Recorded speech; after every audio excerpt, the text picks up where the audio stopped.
¿Qué ha habido, raza? ¿Cómo están? Bienvenidos al segundo capítulo de este podcast en el que nos surge viajar. Yo soy Kiko Higa y ahorita estamos con Rambling and Roving Miguel Higa. ¿Qué ha Soy habido, yo. Miguel? ¿Cómo estás? ¿Qué ha habido, Kiko? Mucho gusto tenerte aquí. Igualmente, gracias por la invitación. Qué gusto tenerte. Bueno, ya escuchaste el segundo capítulo. El primero, Honrado, cabrón. sí, un poquito de contexto aquí para la raza. Somos primos. Ujú. El primer capítulo también es otro primo, Sí. Ricardo. Hemos salido unos cuantos medio aventureros, ¿no? De la familia. Tú, Oye, eso, una cantidad sorprendente de gente aventurera, ¿eh? ujú. Sí, Sí, para la misma familia. sí, de hecho, pues qué bendición, ¿no? Sí. ¿Quién sabe por qué habrá sido? Algo, Yo creo que es la algo genética árabe. O sea, genética sí, árabe. tenemos esa, o sea, la mezcla como entre mexicano y árabe. Tiene Ok. como algo ahí muy, no sé, como que te gusta viajar, te gusta estar, Sí, pues es esa como, no sé, sangre migrante o somos de sangre caliente, vaya.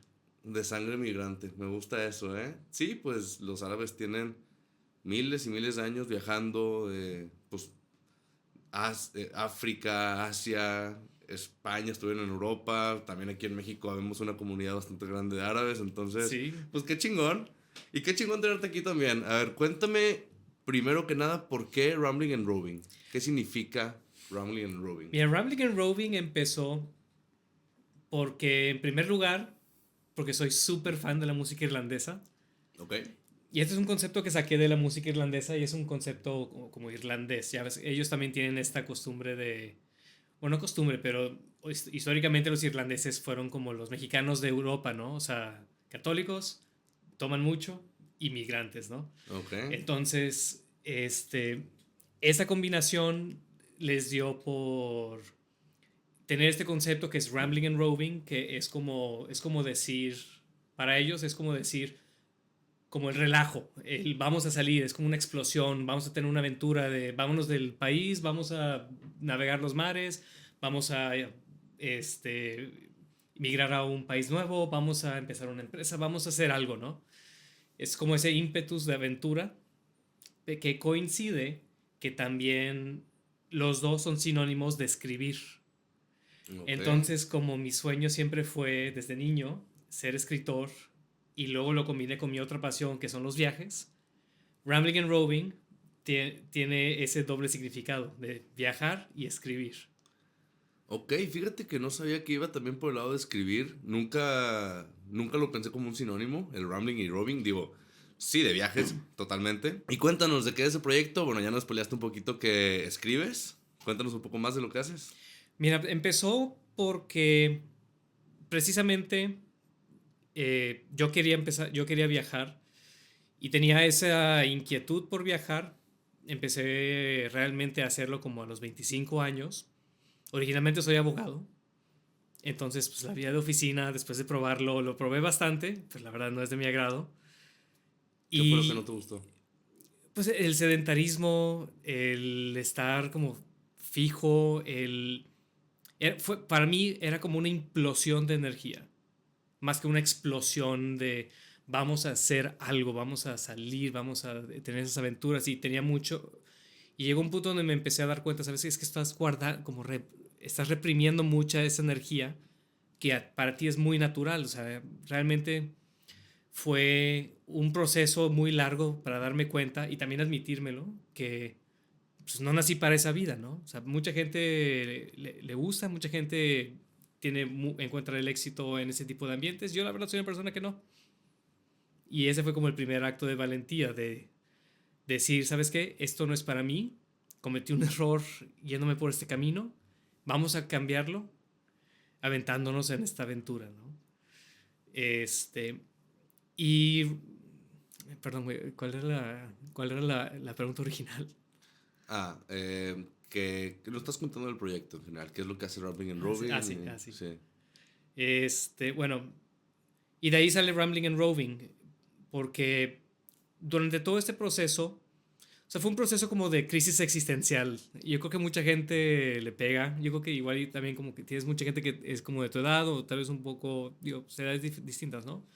Yo siento que mucha gente como a los 25, 26 les pega como una crisis existencial de, ay, güey, o sea, ya voy a la mitad de los 20, Ujú. voy saliendo de la carrera o estoy por terminar la carrera. me caso, no me caso, agarro esto, agarro qué tipo de trabajo agarro, quiero quedarme aquí, quiero, o sea, como que entra mucha esa inquietud, ¿no? Y en ese momento yo estaba pasando por la mía.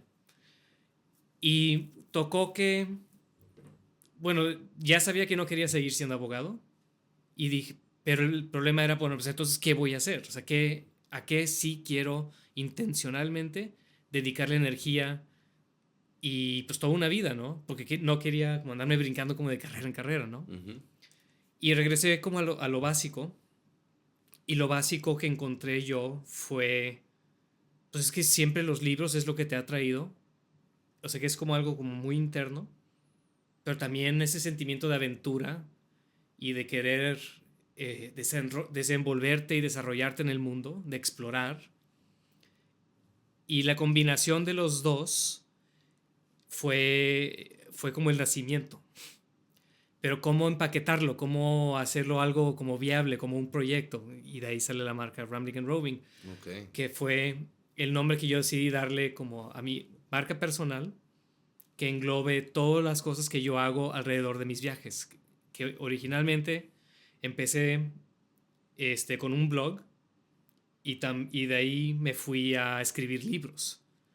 ¿Con blog te refieres al blog escrito? Un blog Ok. escrito en ramblingandroving.com y de ahí le dediqué mucho tiempo a escribir libros precisamente de mis viajes.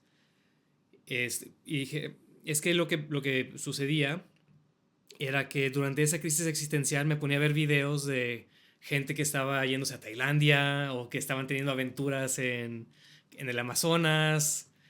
Era como todas estas imágenes de exóticas de gente del otro lado del mundo, gente teniendo aventuras, de haciendo cosas extraordinarias o teniendo vivencias increíbles. Este, y por eso decidí irme por el lado de la creación de contenido, la escritura, de vivir, de tener ciertas vivencias y de transmitirlas a través de la palabra y ya más recientemente a través del video. Ok. Entonces tú empezaste escribiendo blogs.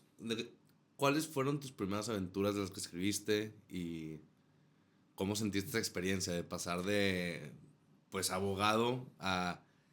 ¿Tenías una aventura y escribiste o escribiste aventuras que ya habías tenido? Cómo fue ese proceso de empezar? Mira, yo creo que la primera como aventura que tuve fue una que sucedió antes. Bueno, algunas que sucedieron antes de que decidiera yo aventarme. Que me fui de viaje solo a las Bahamas a hacer un live aboard, Ah, buceando. ok. O sea, es un barco para los que no conocen bien el buceo, un live aboard es un barco donde vives a bordo del barco y el barco está yéndose a través de diferentes islas o diferentes sitios que no son accesibles de un puerto a menos que navegues 2, 3 días y haciendo buceo en diferentes sitios, ¿no? Que están más retirados. Entonces fue pues, como navegando en las Bahamas, buceando en las Exumas. Coincidentemente, ahí casi me comí tiburones.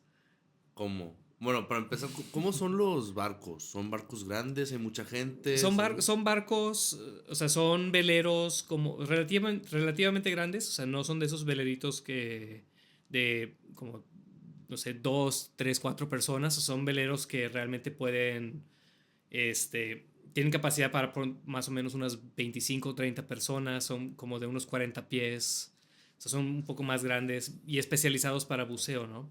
Y es pura gente que está empezando o perfeccionando su buceo. Bueno, era pura gente experta Pura gente experta. en buceo. Yo era el de menos experiencia. Ok, Era el más joven y el de menos experiencia. Y me aparearon con el más viejo y de más experiencia. ok. Para que hubiera ahí como el babysitting, ¿no? Pero era muy diferente porque regularmente cuando vas a bucear, especialmente por ejemplo en México, te vas con el dive master y el dive master das cuenta que nada más lo va siguiendo. Ese es el trabajo, lo va siguiendo y el dive master te va cuidando, te va guiando. Acá no. Acá era, te pones el tanque, te metes con tu body y haz lo que quieras. O sea, Ujú. te quieres ir a perder 200 metros, 300 metros, o sea, alejado del barco, lo puedes hacer. ¿Te quieres quedar más? O sea, era más como responsabilidad tuya. que fue algo como muy liberador, muy diferente. Y coincidentemente sucedió que en una de esas que sí nos retiramos, nos alejamos mucho, terminamos rodeados de tiburones y pues nadando por nuestras vidas para regresar al barco, que estaba como punto que unos 150 metros. Y de hecho tuvimos que pegarnos para parecer un obstáculo más grande. Ok. Y de hecho uno de los tiburones se puso agresivo, fue por mi amigo y tenía una cámara de buceo grande. Y él, o sea, afortunadamente volteé a verlo, viene entrando el tiburón y los tiburones tienen cierta manera de mover las aletas como para mostrar que se están poniendo agresivos, ¿no? Entonces veía que estaba agresivo, estaba entrando de su lado y agarra la cámara, le mete un madrazo en la nariz y los tiburones se alejan un poquito. Ok. Y eso nos dio un minuto para llegar a la parte de atrás del barco. Jamás me había salido, güey, del agua con todo el equipo de buceo. O sea, estás hablando del tanque, las pesas, el chaleco. O sea, yo me salí, no, no, no, no, no, hoy no, hoy no, hoy no, Pero hoy también no. he visto que es peligroso subir rápido. Es más peligroso donde estábamos, hace cuenta. Sí, ok. O sea, dentro Entonces, de los males fue el menor, hace cuenta. y esa fue una decisión que tomaste al momento de, a ver, puede que suba ahorita rápido y me desmadre, pues te desmadre los pulmones, te desmadre también. Ah, no, no, no. Te sales de. O sea, nos salimos del agua. Ya estábamos en la superficie cuando sucedió. Ok, ok. Los tiburones cuando estás abajo del agua no es tanto problema. Es porque estás como mano a mano, estás como a la par. El problema es cuando estás en la superficie, que fue lo que nos pasó. Se nos acabó el aire, terminamos en la superficie y estás vulnerable. Porque los tiburones lo que hacen es entran por abajo y por atrás y ahí es donde estás vulnerable, ¿no? Sí, y tienes menos campo de visión también. Tienes menos campo de visión y el problema es que estamos rodeados. Eran 7, o sea, yo conté 7. Y ahí llega un tiburón y dicen, ¿qué onda? Hay un tiburón, vamos a empezar a tomar la calma, vamos a regresarnos, o llegaron todos al mismo tiempo. No, es que primero íbamos nadando, porque nos perdimos abajo del agua, porque a veces cuando te desorientas, a veces te desorientas porque es pura arena, o sea, entonces vas en una dirección equivocada. Entonces nos perdimos abajo del agua viendo unos corales y luego nos regresamos por donde pensábamos que era el rumbo correcto. Y pasan 5 minutos, no vemos el barco, 10 minutos, no vemos el barco, 15 minutos, no vemos el barco, y luego le jalo la aleta a mi amigo, oye, yo todo debajo del agua, ¿no? ¿Dónde está el barco? Me dice, yo no sé, yo te estoy siguiendo a ti. O sea, me hace con señas, ¿no? Y le digo, Sí. pues ¿qué güey estás? Porque yo te voy siguiendo a ti. Ja, ja, ja, ja. Nos regresamos por el rumbo que veníamos, llegamos a donde empezamos a ir de regreso, se nos acaba el aire y ya nos salimos. Entonces hicimos la parada de seguridad y ya llegamos a la superficie. Y luego ya vimos el barco a la distancia y empezamos a nadar para allá. Y normalmente cuando estás en la superficie te pones el snorkel porque pues, te están dando bofetadas las olas dependiendo qué tan fuerte está el mar. En esa ocasión era noviembre, entonces sí era como época de huracanes, estaba un poco más tormentoso. Entonces tengo el snorkel y voy viendo abajo y que veo un tiburón rodeándonos. Pero haz cuenta a mero abajo del agua, por la arena. Y dije, bueno, no pasa nada, pues nada más es un tiburón, ¿no? Y ya seguimos nadando. Y luego vuelvo a voltear y son 2 tiburones. Y están más cerca, o sea, están un poco más elevados. Más elevados. Y dije, bueno, somos 2 y 2, no pasa nada, pues 1 y 1, aquí nos defendemos, no pasa nada, seguimos nadando. Y luego que en una vez volteo abajo otra vez y son 4 tiburones. Y dije, ay, güey, o sea, ya son muchos, ¿no? ¿Y para eso tu compañero también estaba al pendiente o él estaba en su rollo? Yo no quería parecer como era el más amateur. Sí. Y dije, no, o sea, yo no lo había panicado. Dije, es como las azafatas cuando estás en un avión. Sí. O sea, si la azafata no está en pánico, estás bien, ¿no? Sí. Y así fue más o menos lo mismo. O sea, yo no lo vi en pánico. Y luego en esos volteó y ya son 6 tiburones. Y están más cerca. Y ya le digo, oye, Keith, ¿ya viste que son chingos de tiburones abajo de nosotros? Y me dice, sí, nádale. Y empezamos a nadar, güey. Nos pegamos, haz de cuenta, para pues, que sea un obstáculo más grande, que la piensen más. Sí. Estamos nada. Y los tiburones ya se ponen entre nosotros y el barco. O sea, estamos rodeados. Y se empiezan a acercar más y más y más. Es que son un poco como perros. O sea, son muy cuidadosos. Y el tema es que los puedes ver pensar. O sea, son ojos como... Tienen unos ojos como negros, negros, negros. Como de borracho, haz de cuenta. Como cuando la gente está bien borracha. Ujú. Pero el problema es que los ves viéndote. Y puedes darte cuenta que están pensando, están analizando. Como en Jurassic Park, los Velociraptors, haz de cuenta. Ok. Como, ¿qué es esto? ¿Puedo comer? ¿Le puedo dar una mordida? No. Y el problema de los tiburones es que, aunque no necesariamente sean como una especie particularmente peligrosa, cuando estás en la superficie y cuando son 7 y estás rodeado, y el problema es que, como los perros, ¿cuál es la manera de ellos tactar las cosas? Con los dientes. Sí, El problema es que tienen un chingo de dientes, ¿no? sí. Pero pues estábamos nade. Y se acercan, acercan, acercan. Y luego ya fue cuando uno de estos tiburones se acercó como para meterle la mordida a mi amigo. Y le metió un madrazo con la cámara y sí ya nos permitió salir. En el momento, Qué locura. en el momento sí pensé, chingada, güey, la cagué. Mi mamá tenía razón, no debía haberme salido de México. ¿Qué estoy haciendo aquí?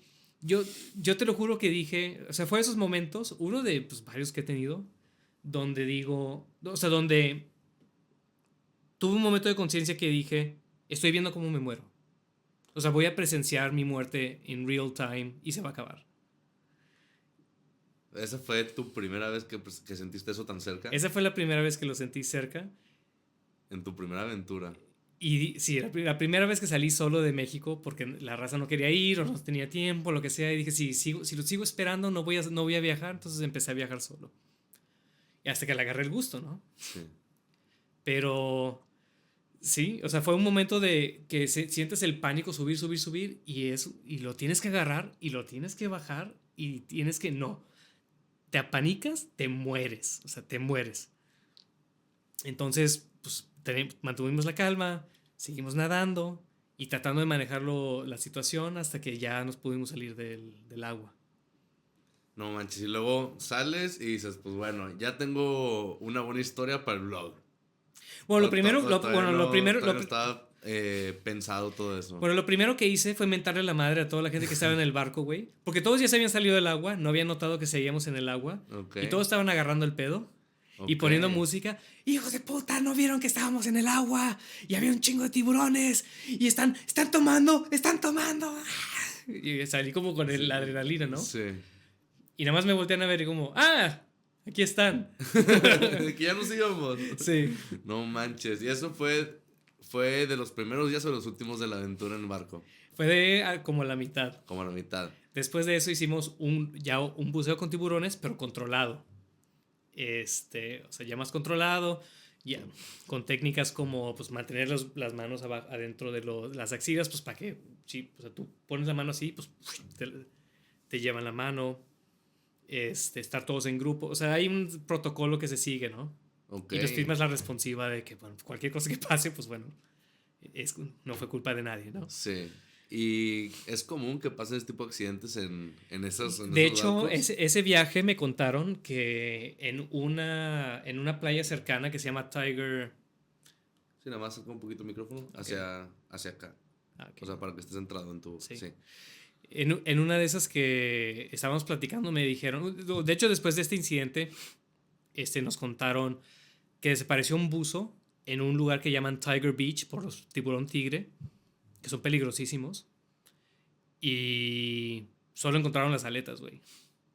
O sea, pero pon tú que fue una semana de diferencia de lo que sucediera eso y acá. Es que las Bahamas tienen, pues, está infestado de tiburones. Sí, ¿no? Y te dicen, matan a X cantidad de personas al año. Es muy poquito, pero también qué cantidad de personas están rodeados de tiburones ya en el momento, ¿no? Y dices, ok, Sí, capaz sí, soy sí. una de esas 7. Sí, no, pero el matan es muy diferente a atacan, ¿no? Atacan, sí. Digo, no estoy tratando de... Irónicamente, güey, los tiburones son mis animales favoritos. ¿A partir de eso o ya lo eran? No, desde siempre, de toda la vida. Y con toda esa experiencia, digo que es mi historia de bar favorita. O sea, cada vez que voy al bar y estoy con una chava guapa, le cuento la historia, ¿no? Sí, es una locura. ¿Se me comen tiburones? Sí. Es un gran clip, aquí para la raza también. Es como el flex, ¿no? Ajá, sí. Sí, yo casi me mato un tiburón. Sí. ¿Tú qué me cuentas? ¿Qué onda? ¿Qué dice no sé. ¿Qué dice el trabajo? ¿Qué dice el trabajo? Sí, a mí casi me mata un tiburón la semana pasada. Y bueno, eso fue las Bahamas. ¿También estuviste fuera de barco o fue eso básicamente toda tu aventura? No, también Ahí. estuve explorando Nassau y así, pero ese fue ese primer viaje. Pues me quedé en el hotel más barato que encontré, pues era como un hotel ahí localito. No era como resort, nada así, no, era un hotel baratón ahí en el centro de Nassau y pues me agarré que los museos y así. Pero pues vas aprendiendo, o sea, Sí. batallé un poquito ese viaje porque me fui solo y no tenía esa habilidad todavía desarrollada de conocer gente de viaje Ujú, o de encontrar como maneras como como yo le digo como sentar raíces rápidas, ujú. hacer amigos ahí locales y que, oye, pues vamos acá porque conozco no sé qué y que vaya conectando el viaje, ¿no? Pero fue como un primer experimento. Después de eso me aventé un viaje ¿cómo se llama? A la Ribera Maya también solo y dije, bueno, pues voy a probar ir a un hostal y voy a probar salir solo y así te vas y así un viaje tras otro, como para el contexto de la gente que nos está escuchando, o sea, llevo 8 años viajando, 8 años de viaje, 8 años de viaje. 8 años de viaje. ¿A qué te refieres con 8 años de viaje? O Porque sea, pues como te he dice, visto aquí, entonces, ¿cómo sí. defines si es de viaje o no? Bueno, o sea, llevo 8 años que empecé a estar consistentemente, como dicen en inglés, on the road. On the road. On the road. Ok. Obviamente, pues, regresar a ver Sí. a los abuelos, a pasar Navidad de repente, cosas así. Pero ya la vasta mayoría del año lo paso fuera, lo paso en lugares, como digo, a mí me gusta decir los rincones olvidados del mundo. Los rincones olvidados del mundo. O sea, porque disfruto mucho viajar, claro, como todos, vas a Cancún, disfrutas, vas a París, disfrutas, vas a todos estos sitios como más, un poco más concurridos y Sí. pues los disfrutas pues, por lo que son, ¿no? Pero en lo personal, yo, o sea, me produce un thrill el explorar lugares donde nadie va, o que muy poca gente va, o que están olvidados, o no son conocidos, ¿no? No son concurridos. Por eso también empecé a visitar tribus indígenas, o sea, pueblos indígenas, en diferentes áreas, pues porque frecuentemente los pueblos indígenas viven en sus propios mundos, ¿no? Como parte de Rambling and Roving, el primer proyecto como proyecto Rambling and Roving que me aventé, Ujú. decidí empezar a visitar pueblos indígenas para vivir entre ellos un tiempo y poder contar la historia de quiénes son ellos, cómo viven y también pues esa experiencia como de dos mundos entrando en conexión y en convivencia para que otra gente también pueda vivirlo a través de mí y mis vivencias, ¿no? Ok. Y si pudieras, por ejemplo, hacer una lista de paso uno, paso dos, paso tres de, a ver, estoy llegando a un pueblo, a una comunidad que obviamente no saben quién soy, Ujú. yo no sé quiénes son, no compartimos tal vez ni siquiera el idioma. ¿Qué haces? Si quieres estar ahí, pues a mediano o largo plazo, ¿cuánto tiempo te quedas en un pueblo? Es que, mira, es una pregunta un poco difícil porque es tan variable. Ajá. O sea, he tenido o sea, pueblos que visito donde me moví, pon tú que en una ciudad, entre gente que tiene contactos ahí, y luego por networking hablas con una persona, que habla con otra persona, que habla con otra persona, hasta que encuentras a alguien adentro de la comunidad que está dispuesto a darte un in y está dispuesto a llevarte compartir su cultura contigo, explicarte, un poquito como tomarte como bajo su ala y es una dinámica un poco más como confortable. Sí. Pero han habido otras ocasiones donde me salió la oportunidad haciendo hitchhiking al lado de una carretera ¿En dónde? y la tomé. Eso me pasó en Montana. En En Montana. Montana yo estaba determinado en llegar a Canadá haciendo hitchhiking. Este, y no me recogían, y no me recogían, y no me recogían. Y estaba en una carretera que iba directo hacia el norte. Estaba al lado, en las laderas de un lago que se llama Paulson Lake. después de haber fracasado de tratar de intentar con una tribu allá en Estados Unidos, ahí en Montana, no encontraron, hablé con los embajadores de la tribu y no me dieron el no me permitieron estar con ellos. O sea, porque no encontraron quien me pudiera hospedar o quien estuviera dispuesto a darse el tiempo de hacer eso, ¿no? Entonces estaba decepcionado y dije, bueno, pues me voy a Canadá, es como un premio de consolación, ¿no? Sí. Y estaba viajando casi sin dinero, tenía pues, tal vez un $200, $300 guardados para otras 2, 3 semanas que estaba viajando. Y pues, ¿cómo le hago para llegar? Estaba pidiendo ride, hitchhiking. Y estoy haciendo hitchhiking y pasa un carro y pasa otro y pasa otro y pasa otro. Pues van pasando los carros hasta que uno se detiene y dije, ya. Y tenía un signo que decía, un cartelito que había escrito, Canadá o nada, Canada or bust, ¿no? Y luego atrás decía, recién bañado, como para incentivar a la gente o darles risa. Ok. Entonces era una persona preparada para recoger hitchhikers. Es que en Estados Unidos todavía tienen un poquito la costumbre de hacer eso. Ok. Yo no batallo, en Estados Unidos no he batallado nunca para hacer hitchhiking. En Canadá está pasado 4 o 5 horas en el frío tratando y se batalla un poquito más. Ok.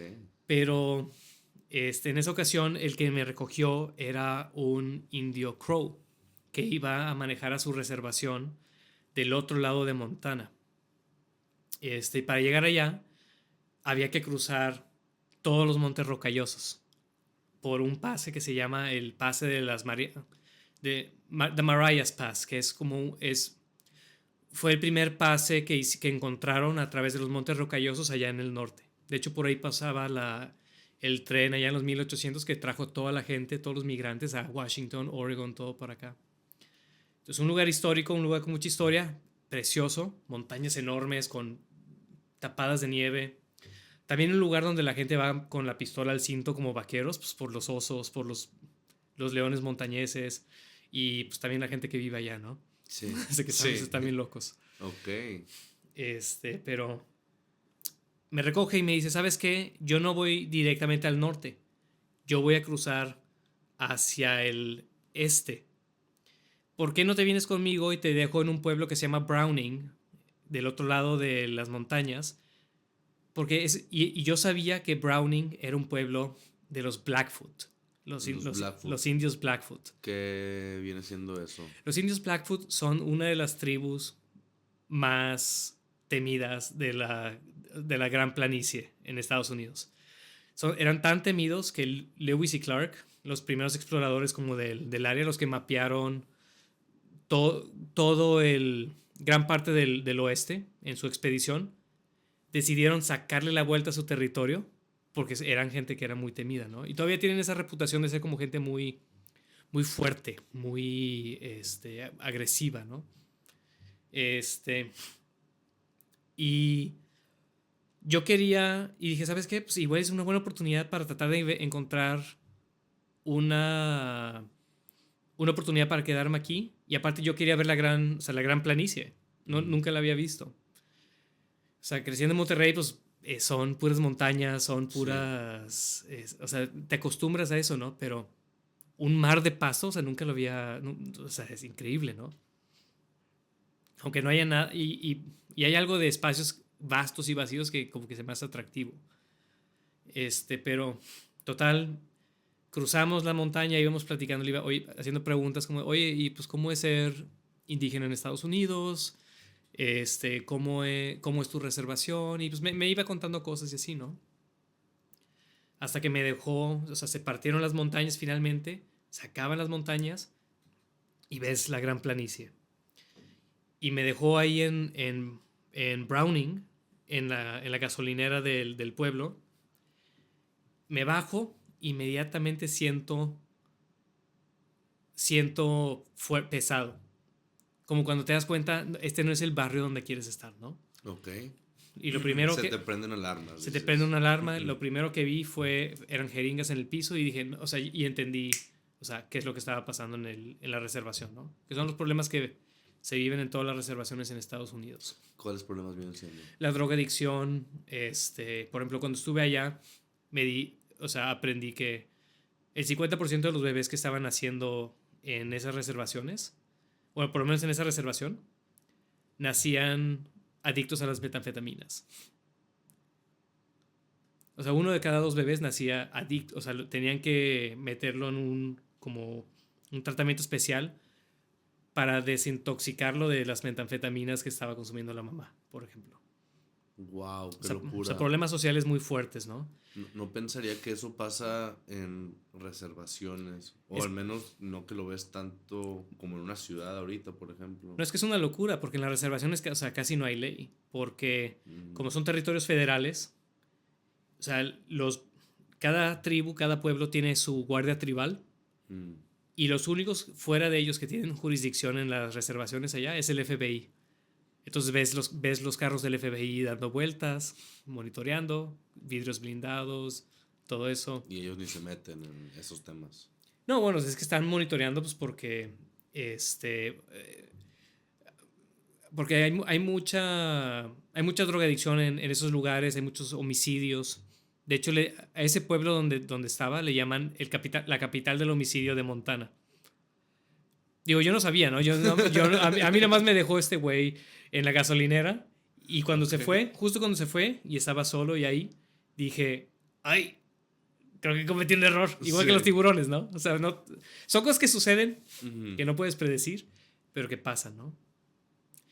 Y estuve tocando puertas en las iglesias, pensando, pues alguien aquí, pues, que te dejen dormirte en la iglesia o algo. Y terminé conociendo a un anciano que no sé cómo se dio cuenta que era latino y me empezó, hola amigo, ¿cómo estás? Yo, estamos en Montana, o sea, no tiene por qué pensar que soy latino, o sea, pues nosotros siendo de ascendencia árabe y del norte de México, o sea, no tenemos como el estereotipo de mexicano. Estereotipo mexicano me refiero a lo que otra gente percibe que es un mexicano, ¿no? Sí, 100%. Sí. Entonces me sorprendió un poquito y empecé a hablar con él y me ofreció, oye, pues ¿por qué no te quedas conmigo? Y dije, este güey me quiere matar, ¿no? porque estás buscando hospedaje y luego cuando alguien te lo da estás como sospechoso de por qué me vas a ofrecer hospedaje. Y había un evento donde estaban como todos los jefes tribales y estaban haciendo las elecciones tribales, y me quedé escuchando los speeches de todos y estaban haciendo como una reunión y había mucha gente. Y pues ahí aprendí todas estas cosas que estaban hablando de los problemas sociales que tienen, todo eso. ¿Todo en inglés? Todo en inglés. Ok, qué ventaja. Sí. Y este anciano se me pegó como chicle. De que me decía, sí, que puedes quedarte conmigo, no pasa nada, no sé qué, seguro.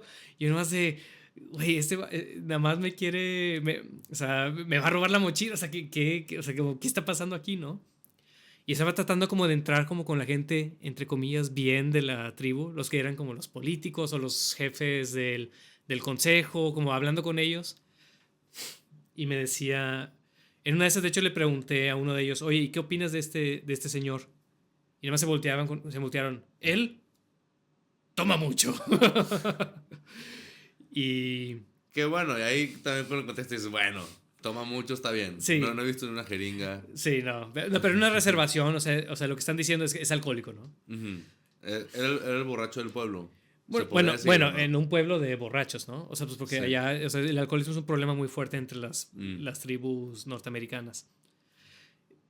Pero, total, se empiezan a ir todos.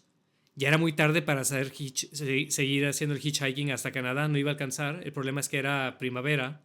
Están bajando los osos y los leones montañeses. No es seguro andar de noche, precisamente por lo mismo de los animales. No me quedó ni una otra opción. Y le dije, ¿sabes qué? Está bien, voy a confiar. Y luego pues vamos a su casa. Es una casita ahí en medio de la pradera. Y yo estoy súper asustado de qué va a pasar, qué va a pasar, qué va a pasar. Y resulta que era un hombre medicinal y la casa estaba ordenada y como una persona muy diferente a lo que percibí, como que lo que le juzgué cuando lo conocí. sea, era una persona muy cordial, muy amable, muy limpio. Y, o sea, inmediatamente aquí te puedes quedar seguro, no te preocupes. Si quieres, estate aquí un poquito. Cuando estés asentado, vienes acá y platicamos. Y luego me fui con él y siempre estuvo contando. Tuvo un momento, yo seguía asustado, pero hubo un momento donde. Porque siempre me estuvo contando historias que aviones y no sé qué y como cosas así muy locas. Y yo dije, pues es que este está loco, o sea, se le quemó el cerebro por andar tomando o algo, o está en alguna droga o algo. Pero dije, ¿sabes qué? Me voy a armar de valor, voy a ir, me voy a sentar con él y voy a platicar con él. Y me senté y empezamos a platicar. Y me empezó a platicar de cosas que pues, estábamos, digo, él mientras hacía browsing del Netflix en su televisión, me empezó a contar, sí, que me meto a las montañas y hay cuevas y hay esqueletos enormes y encontré hachas prehistóricas y no sé qué. Y dije, a ver, esta es mi oportunidad para ver si es cierto o no. Le dije, a ver, ¿todavía tiene las hachas? Y se para, va a su cuarto y regresa con hachas prehistóricas. Wow. O sea, una hacha prehistórica o sea, es una piedra que tiene, que fueron puliendo hasta que tiene un filo, como una hacha moderna, pero en vez de metal, Una sola pieza. una sola pieza. Y también tiene marcas donde se hubiera amarrado a un palo, ¿no? Entonces yo veo que saca estos artefactos y dije, este viejo ha estado diciendo la verdad todo este tiempo. Sí. Luego resulta que había estado en el ejército y había tenido sus propias aventuras y no sé qué, y ya había regresado y pues estaba. Era como un hombre medicinal, ¿no? Entonces, es como un ejemplo. Digo, esta historia fue como un camino muy largo, como para decir que a veces no sabes cómo vas a encontrar la aventura. Yo creo que el primer paso, regresando a la pregunta original, es: pues tienes que estar abierto. Sí. O sea, tienes que tener esa apertura. Obviamente, ser hombre es una superventaja, ¿no? O sea, y es algo Totalmente. y es algo que reconozco. Siempre que, por ejemplo, hablo con chavos que estoy platicándoles las historias, pues, me dicen, sí, pero es que eres hombre. Y le digo, pues sí, es que soy hombre, ¿no? O sea, sinceramente es una ventaja. Pero sí tener esa apertura, también tener el criterio para saber distinguir y moverte dentro de esas situaciones, ser sensible, pues porque luego también te das cuenta quién te quiere dañar y quién sinceramente te está buscando ayudar, ¿no? El problema es cuando no sabes bien, o sea, como en ese caso donde pues, pudo haber sido cualquiera de los dos. Sí. Pero, o sea, vas desarrollando ese tacto, precisamente aventándote, ¿no? Y gracias al beneficio de la experiencia, poco a poco vas aprendiendo esas lecciones y cada vez se vuelve más y más fácil. Pero el primer paso es tener esa apertura. También estar dispuesto a escuchar gente, a, a, a, a que te den la oportunidad y a tú darte la oportunidad de hacer cosas que tal vez te sacan de tu zona de confort. Y eso fue más o menos a qué altura de tu etapa de aventurero. Eso fue a los 2 años A los 2 años. de haber empezado. Ok, entonces todavía estabas sensibilizándote un poco. Sí, sí, todavía ya había tenido algunas experiencias antes de eso en Yucatán, visitando pueblos mayas. De hecho, me quedé con Dino Chan. ¿Dino Chan? Dino Chan. No sé qué es Dino Chan. Bueno, Dino Chan es un rapero maya famosísimo allá en Yucatán. Ok. Shout out a Dino, Saludos a toda la gente Dino. del colectivo ADN Maya. Digo, seguramente muchos de ustedes no me recuerdan, pero pues, Dino, tú sí. De hecho, ellos, güey, cuando salió ¿cómo se llama esta película? La de Marvel que salía Kukulkan y no sé qué, la de Ay, la de Wakanda. Aquaman. Ah, no, Wakanda perdón, Forever. Sí, la segunda. Sorry, de Black gente. Panther. Para ustedes que son fans de Marvel, yo soy una persona que casi no veo películas. O sea, me la paso leyendo, me la paso haciendo cosas tontas, ¿no? Y se me olvidan los nombres. Pero ellos, que son mayas, hicieron música que terminó en el soundtrack de la película. Entonces. Qué locura. Pues visité, tuve la oportunidad y Dino tuvo la amabilidad y la hospitalidad de recibirme allá en su pueblo, en Cantemó, en Yucatán. Cantemó. Cantemó. ¿Y a él cómo lo conociste, Dino?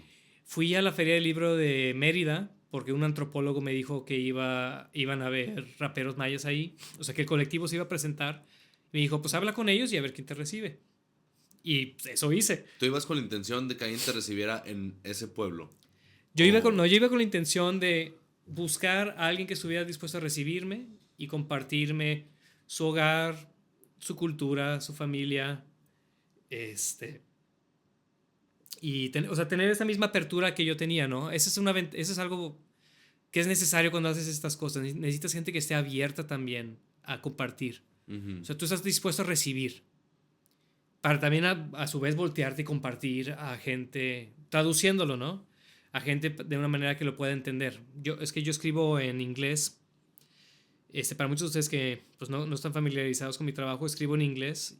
La idea siendo que voy a compartirlo con una audiencia global, occidental, y voy a traducir estas experiencias. Por ejemplo, pues, nosotros conocemos México, ¿no? Sí. Conocemos un poquito de los pueblos de México, pero... Tú más que yo, pero sí. no, bueno, también tú has tenido tus viajes. Todavía nos falta mucho porque nos cuentes, dejémoslo así. Claro. Van a tener que ser diferentes sesiones. Sí. Pero, pues la idea es que como escritor de viajes, tú traduces las experiencias de una manera que otra gente que no las está teniendo las pueda entender. Les das el contexto político, el contexto social, el contexto geográfico, para que la gente entienda qué es lo que está sucediendo y cuál es la importancia de ciertas cosas que están pasando, ¿no? Como por ejemplo el hecho de que estos chavos estén haciendo rap en maya, pues no es nada más que, obviamente les gusta el rap, pero también es una manera de revitalizar la lengua maya para una generación de gente que está perdiendo el lenguaje, ¿no? Sí. O sea, el maya es un lenguaje precioso, o sea, está hecho para retórica, para como declamación. Y el hecho de que lo hacen en un formato que le gusta a la gente actual, revitaliza y le da nueva vida al lenguaje. Entonces, ese es, por ejemplo, el contexto de la importancia de lo que ellos estaban haciendo, por ejemplo. Entonces, ese es el trabajo de un escritor de viajes o de un creador de contenido de viajes realmente. Que tienes que darle a la gente ese contexto que no lo está viviendo en carne propia para que realmente los puedas meter en esa experiencia. Ok. Y bueno, llegaste con Dino a su casa, ¿aceptó recibirte? Me aceptó recibirme, me dijo, oye, pues vente, eso de vente a un pueblo como Cantemó, pues no es cosa pelada, ¿no? O sea, es un pueblo que está 30 kilómetros metido en la sierra de Puc, allá en el sur de Yucatán. La sierra de Puc es la única parte de todo Yucatán que tiene un poquito de elevación. O sea, es un poquito casi como sierra, no como aquí en Monterrey, pero sí es... La península es muy plana. Sí. O sea, es completamente plana, excepto la sierra de Puc, y ahí es donde vivía. Es allá por Uxmal, al sur de Mérida. Y para llegar allá, tomé un camión a un pueblo que se llama Tecash. De Tecash, tomé otro camioncito que me llevaba a donde empezaba la carretera hacia el pueblo. Tan pronto me subí al colectivo, nadie hablaba español. O sea, todos hablaban maya. Okay. Y pues nada más con señas les decía, pues voy a Cantemó, ¿no? Y esto nunca me había pasado en México, ¿no? O sea, que un lugar donde pues, la gente no habla español o que no la habla como su primer lenguaje, ¿no? Que también, o sea, habla de la diversidad y la importancia de los lenguajes indígenas que tenemos. Sí, y no te das cuenta hasta que estás ahí. Sí, hasta que estás ahí, ¿no? Y pues bromeando y obviamente sí entiendo, o sea, también la gente con la que estuve en esa ocasión, obviamente sí hay gente que lo habla, ¿no? Y más los jóvenes. Pero mucha de la gente que es un poco mayor, pues sí hay muchos que no lo hablan. Y en esa ocasión me tocó que eran señoras en el colectivo y pues no lo hablaban como a medias, o sea, palabras o poquito. Y ahí como que nos hacíamos entender y bromeando y... Te das cuenta que estás metido en un mundo muy diferente, ¿no? Uh-huh.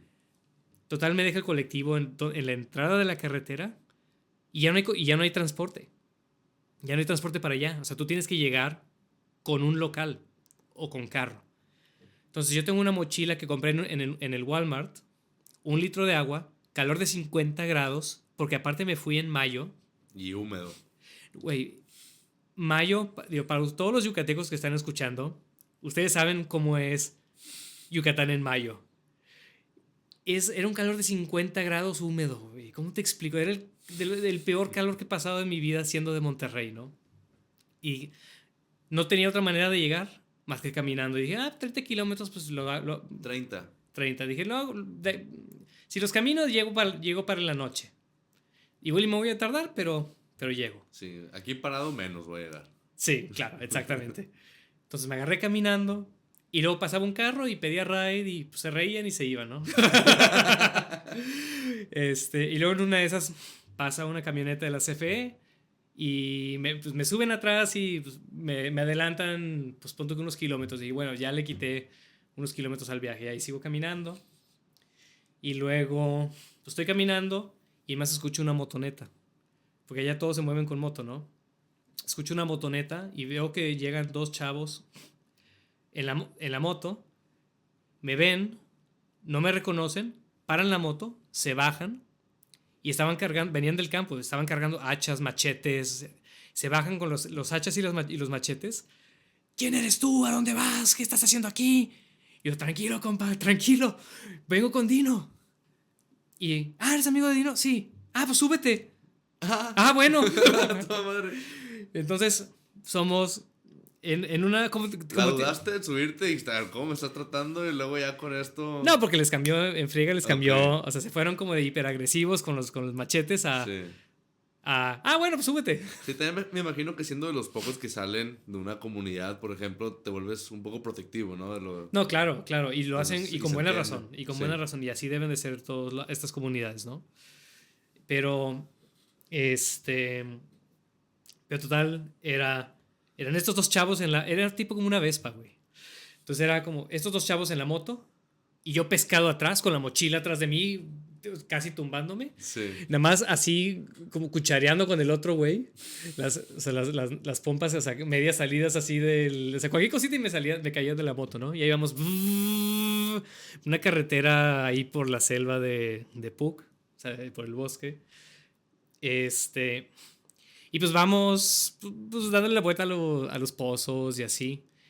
Y en una de esas, el chavo que iba manejando, íbamos pasando por un lugar que era como pasto alto, como en Jurassic Park, que es el pasto alto donde salen los Velociraptors. Sí, sí, sí. Y nada más se voltea y empieza como a ver ahí entre el pasto, empieza como a buscar algo. Y me llamó la atención porque, o sea, estaba como muy atento de ver... El que iba manejando. El que iba manejando, de ver el pasto. Entonces le grito, oye, ¿qué estás buscando? Y nomás me dice, jaguares. O sea, me hubiera tocado caminar por esa parte de noche. Ok. Ahí fue cuando dije, ay, güey, o sea, si es... Estás en Yucatán, ¿no? Sí, sí, no hay que confiarse tanto. Sí, no hay que confiarse. Y luego, total, pues ya llegamos al pueblo, me dejan ahí en medio del pueblo, me dicen, mira, la casa de él es la que está para allá. Y voy caminando y están todos los niños corriendo por el pueblo y se me quedan viendo y pues se ríen, ¿no? Pues porque pues, este güey no es de aquí, o sea, pues eres un viajero, eres el tonto. Ajá. O sea, para aquellos de ustedes que les gusta por ejemplo, el tarot, es la carta del el tonto, the fool, pues es precisamente como el estereotipo del backpacker, como que no sabes a dónde va, o sea, estás dando otro paso y el siguiente paso es un acantilado y no lo ves, ¿no? Sí. Porque estás como con la mirada en el cielo, en tu mundo idealizado, ¿no? Sí, sí, sí, y se nota que eres la persona que menos sabe de los que están presentes. Claro, claramente. Ajá, claramente. Ya vestido diferente. Vos vas también con el micrófono. Sí. Total, pues ya me bajaron y ya empiezo a hablar ya llego con Dino y pues estábamos familiarizándonos. Porque todos los chavos me dieron sus números. Entonces empecé a marcarles uno por uno a ver quién estaba dispuesto, tenía tiempo de recibirme, todo eso. Y estábamos platicando y pues fuimos a comprar unas cocas y unas papas y sentarnos a platicar. Y nos sentamos afuera de una capilla y estábamos platicando. Y el primer animal que veo ahí era una avispa como de este tamaño, güey. Así A la como, madre. como para... Para los que nos están escuchando son, ¿qué? 8 centímetros. Sí, como de la palma de tu mano. El tamaño. Ok. Y nada más. Y Dino estaba como tranquilo platicando y la avispa se sentó, o sea, o sea, aterrizó junto a nosotros y empezó a moverse hacia mí. Y yo nomás así como de... Estaba para matarla con machete, güey. Te lo juro que estaba para matarla a machetazos. Yo, así nomás de, güey, es que estás en lo profundo, o sea, estás en la parte profunda acá de México, ¿no? Y para ellos lo más normal del mundo. Sí, pues es lo más normal, ¿no? O sea, ellos no lo piensan. Pero... Sí, pero... Yo nomás así como agarrando la botella de la coca como... Si se acerca demasiado, aquí... Aquí la hago enojar nada más. Sí, no es que la hagas enojar. No, pero pasaron muchas cosas, por ejemplo, en ese viaje. O sea, me tocó... Pero, ¿te hospedaron ahí? Me hospedé en su casa. Que como es sierra, o sea, como es la sierra de Puc, el pueblo estaba como entre diferentes cerritos, como en medio. Pero él tenía una casa, que estaba construyendo su casa arriba cerritos muy pequeños, pero pon tú que arriba del cerro. Ok. Entonces él estaba construyendo ahí, entonces teníamos como vista panorámica del pueblo y las otras montañas y bajaba el sol sobre el bosque y lo veías así. Pero desafortunadamente, y esto me lo contó, o sea, yo me enteré de esto hasta después de la historia que les voy a contar. Lo que pues llevaba total varios días quedando. De hecho, la segunda vez donde casi me muero fue con él. Okay. Porque el siguiente día, cuando amanecemos, me dice, oye, pues, ¿por qué no salimos en la moto a explorar la selva? Pues para que veas y enseñarte diferentes cosas que hay por aquí, ¿no? Uh-huh. Pues unas aguadas y el bosque y tienen colmenas y pues me empezó a como compartir esa parte y enseñarme el panorama geográfico, ¿no? Entonces nos subimos a la moto, bueno, y me subo yo a la moto y me da un machete y me dice, ten, ponlo aquí entre tus piernas. Yo le dije, güey, yo no voy a agarrar el machete y lo voy a poner aquí entre mis piernas. O sea, no hay manera. No hay manera que me voy a subir una moto con un machete entre las piernas, güey. Sí. O sea, nada más no, güey. Aparte, machete desenvainado, o sea, sin funda, nada así, ¿no? Entonces, metí el machete de donde amarras la mochila o algo en la parte de atrás, ¿no? Entonces lo puse ahí porque dije, este es el lugar más seguro para poner el machete, ¿no?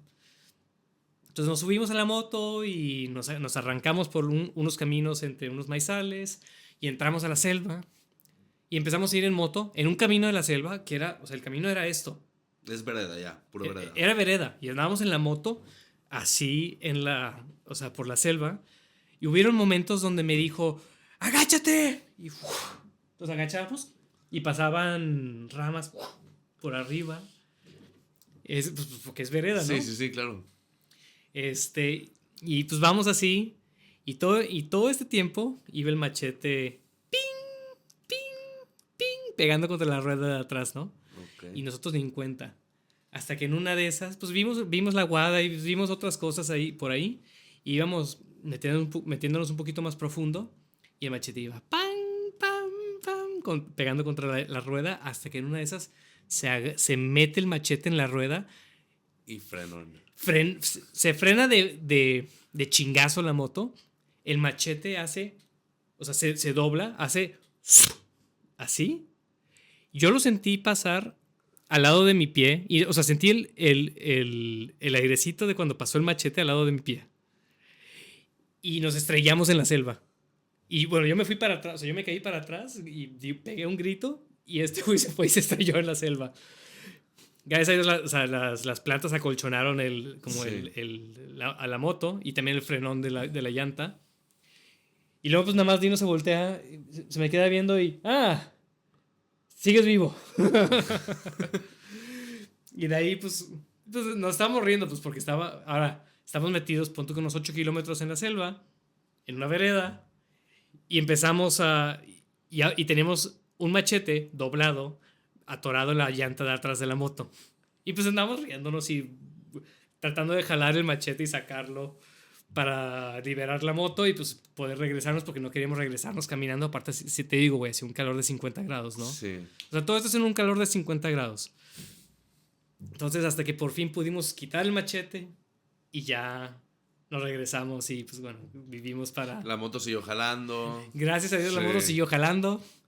Más como que se dobló tantito ahí como el soporte de una llanta. Nada así muy, muy fuerte.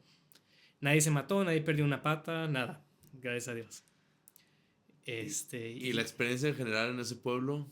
¿Cómo fue? No, padrísima. Padrísima. ¿Qué se hace en el día a día? ¿Cómo es la vida por allá? Bueno, pues allá, pues la gente se dedica al campo. O se dedican mucho, también se dedican mucho a la casa. Pues a la subsistencia, ¿no? Mucha gente también, para bien, o sea, bueno, para bien y para mal, se fueron, o sea, ya no estaban en el pueblo, estaban viviendo en San Francisco, en Estados Unidos. Nos llegas y son casas, pues mandan el dinero de regreso y construyen sus casas. Pues porque en una comunidad tan remota todavía se usaba las casas de guano. De guano. O sea, las casas tradicionales mayas que son fresquísimas. Que es es paja y lodo. Paja Sí, y barro. bueno, es palo. O sea, son paredes de palo y los techos de palma. Que son fresquísimas. Es tecnología perfecta para la geografía. Está perfecta. De hecho, mucha gente les mandan el dinero de regreso. A ver, discúlpame. Y bueno, regresamos de una breve pausa. Nos estabas contando de Yucatán. De Yucatán. ¿Dónde más has estado? Por allá en el sur de México. Híjole, pues he estado. Me ha tocado viajar mucho. Fíjate que me ha tocado viajar mucho en el mundo maya. O sea, lo que es Yucatán, lo que es Chiapas, es lo que es. Y más allá hacia Guatemala y otros rumbos, ¿no? Que ya, o sea, fuera de México. ¿El mundo maya llega hasta qué país? Panamá ya no lo toca. Hasta Honduras, o tal vez un poquito en Nicaragua. Nicaragua, Honduras. Honduras todavía tiene gran parte de cultura maya Ok. en Centroamérica.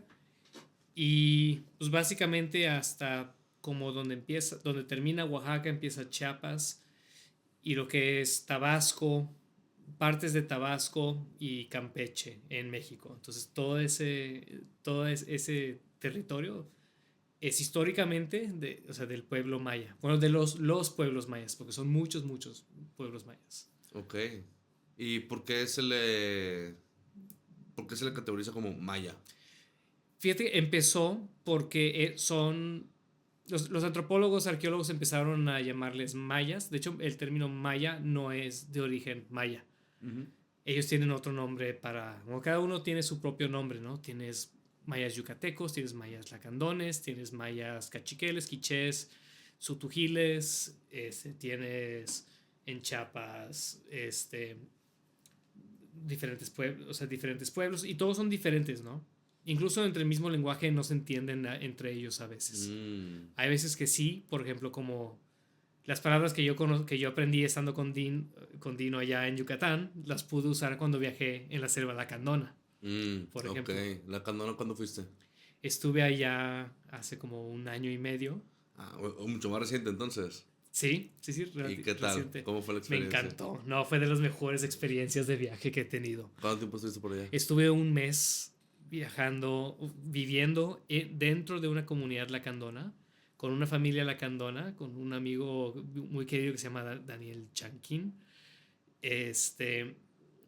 Daniel y yo compaginamos muy bien porque tenemos ese sentido de aventura. De hecho, Daniel hace mucho rafting.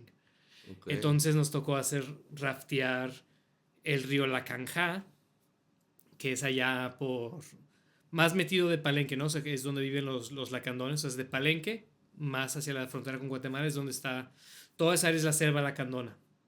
Entonces me tocó vivir la experiencia de pues, vivir en esta comunidad con gente hermosa. Los lacandones son gente muy, muy chill, Sí. son gente muy chida.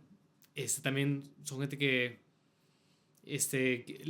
quieren enseñar y comunicar su cultura, transmitirla. Y pues me tocó vivir de todo allá, o sea, desde cocinar al método tradicional lacandón, que es a fuego abierto bajo el canopy de la selva, Ok. conocer la selva, ver o sea, correr de la casa porque estaban gritándome los niños, Miguel, un tucán, Miguel, un otro animal, y tomarles fotos y así. Sí. Comer todo desde armadillo. Una vez comimos un escarabajo gigante. ¿Tienes video, no? Lo tengo en Pues video. si quieres me lo mandas y lo ponemos Sí, aquí lo para que la ponemos. gente lo vea. Sí. ¡Qué locura! Es un escarabajo, lo que se llaman escarabajos rinocerontes. Es un escarabajo de este pelo, güey. O sea, un escarabajote. Y los mayas lacandones le llaman shurub. ¿Shurup? Shurub. Y desde que llegué me estaban diciendo, me decía la suegra de mi amigo, vamos a buscar un shurub, y luego lo asamos y lo comemos. Y estábamos siempre como con los ojos pelados a ver si salían. Yo no sabía qué era, ¿no? Hasta que un día de estos estoy en la hamaca y pues, estoy pues, leyendo o relajándome o algo, y llegan, Miguel, encontramos un shurub. Y luego ya fuimos a la fogata y ya lo asamos. ¿Cómo lo hacen? Literalmente lo pones al fuego. ¿Lo matas y lo pones a fuego o vivo? Así como No, bueno, lo metieron vivo. Ok. Y ahí se muere. Sí. Peta, no nos canceles. No, hombre, no. Sí, Es pero, parte de la vida. sí, es parte de, ¿no? No, lo único que haces es los volteas y pues ya. Y pues, se cocina la carne detrás de las alas, o sea, debajo de las alas. Tienes la carcasa del escarabajo, pues, es una carcasa gigante, ¿no? Y debajo de la carcasa, entre las alas y como el hueso del escarabajo, tiene mucha carne. Pero es consistencia de carne. Es como comer pollo barbecue, ¿haz de cuenta? Es lo que... ¿En serio? Sí. Porque, bueno, al menos yo tengo la impresión de que te comes un escarabajo o lo partes y sale líquido, ¿no? O sea, líquido.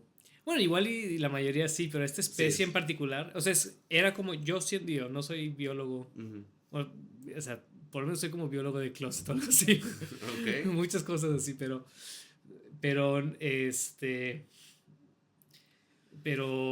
yo creo que es el músculo de las alas.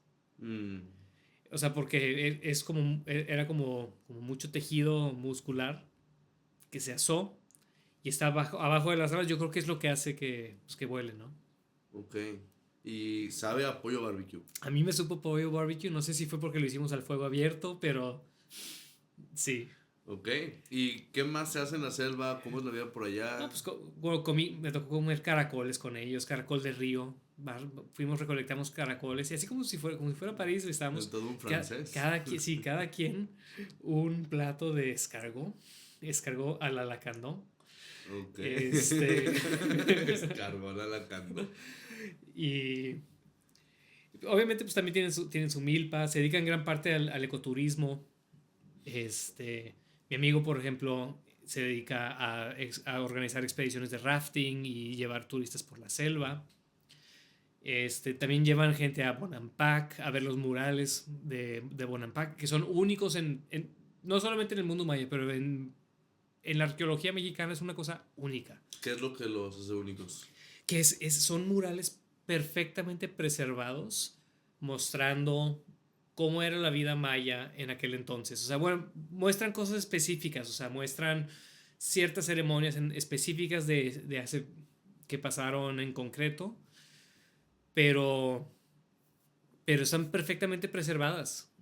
O sea, ya ves, normalmente en lugares húmedos, en lugares como en las selvas o en Yucatán, el deterioro es muy fuerte, especialmente donde hay salitre Salitre. y así, ¿no? Y Humedad se lo consume salitre. la selva también. Sí, sí, claro que la selva pues reclama lo que es suyo, ¿no? Sí. Y más una selva como la selva lacandona, que, o sea, pues es el Amazonas de Norteamérica. ¿Qué es lo que hace a la selva lacandona un lugar tan sonado? Porque lo escucho cada vez más, la verdad.